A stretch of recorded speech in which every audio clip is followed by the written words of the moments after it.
All right, let me go take a look at this trailer real quick. Hold on. All right, guys. Arc Raiders just dropped their trailer right here. And we're actually going to be streaming it this Wednesday. We're also going to be talking about this game a bunch more this coming week because what's an extraction shooter? And it's actually going to be competing directly with Marathon. And I'm just going to go ahead and let you know that for my PV players, even though extraction shooters might not be your thing, this one's got something pretty good in that department. But let's take a look at this trailer real quick. How was your day, honey? Pretty intense, but I brought something for you. Where'd you find all these things? Here and there, you know. Did you run into Ark? I did, and I watch out for them, but they're the least of my problems.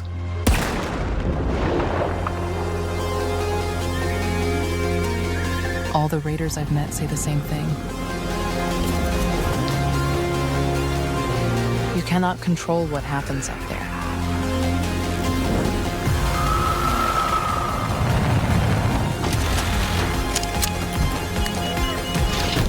But you can decide how you deal with it.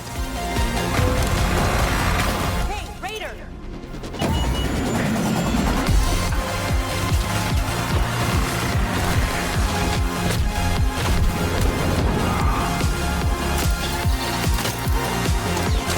Sort of alien right there.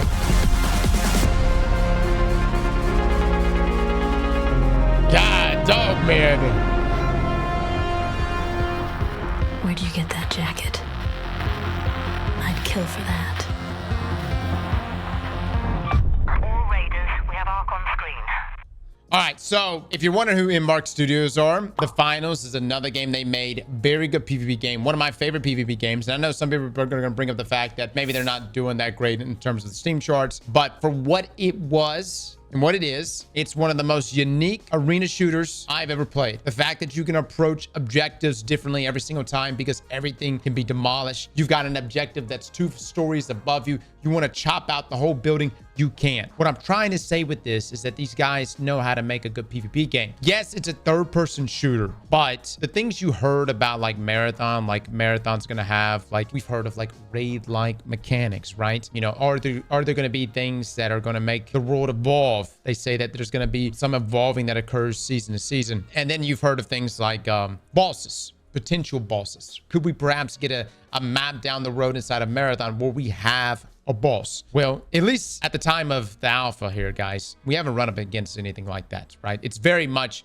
an extraction shooter through and through. What I can tell you from my time playing Arc Raiders is that it's got those things. And that to me is what makes Arc Raiders pretty intriguing. I don't know if it's going to be for everyone, and I definitely don't like the fact that it's like, because again, originally when we first saw this game, we thought it was going to be a PvE game. I don't really like the fact that it's just another extraction shooter, but it is doing something differently in this aspect by having such a heavy emphasis on its PvE side of things. I think the things that are going to really rub people wrong, or at least not rub people wrong, but that's going to be an acquired taste, is that it is a third-person shooter. And you know, it kind of reminds me of like, you know, when the Division and Destiny were, you know, going head to head, right? One was a first-person shooter. A lot of people played Destiny because they preferred first-person shooter or the sci-fi elements. And then you had the Division, which was a third-person cover-based shooter, still a looter shooter, of course.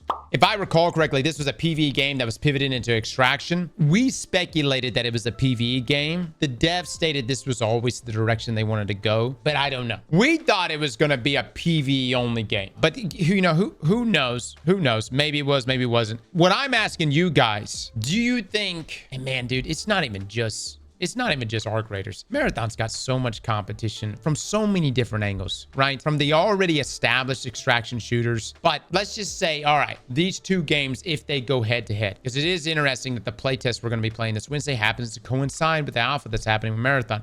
I wouldn't be surprised if we see a release that's potentially within that same time frame, maybe that September time frame here. Are any of you interested in this? Not my cup of tea. You're saying Arc Raiders not your cup of tea? I guess it's gonna come down to just like gameplay and stuff, and we'll be playing it this Wednesday, and we'll also be talking about our review of it. Yes, maybe. Hell yes. No, I don't like no third-person shooters. Yeah. That's where Destiny players kind of fall off there, guys. Destiny players, every time I like bring up like a shooter to QJ, especially QJ's like, if it ain't first person, I don't want it. But here's the thing, man. If I had that mentality of like, if it's a third person, I don't want it, we would have missed out on bangers like Remnant and Remnant 2. You know what I mean? You're talking about some fantastic third-person shooters. And so if this game can nail that, and it really is a surprise that they made this one a third-person shooter. The finals was first-person. Yeah, you've got like Warframe, Gears. Oh my God, what was the game we played? Warhammer, Helldivers as well. So again, I just because it's not first-person, guys, I'm just saying don't count it out. You know what I mean? Like it really comes down to, what is it that makes this extraction shooter more unique than what's currently on the market and more unique than Marathon that is going to be competing against. This isn't as sci-fi as Marathon, right? But got a lot more realism there. It's bold. It's bold. That's all I can say about Arc Raiders, guys, is that the direction they're taking, especially PvE combat, it's bold. And Luke's played more Arc Raiders than I've played. He says that he enjoys it more than Marathon, but we'll talk more this week. We'll be playing it on Wednesday, and we'll talk more later this week as well.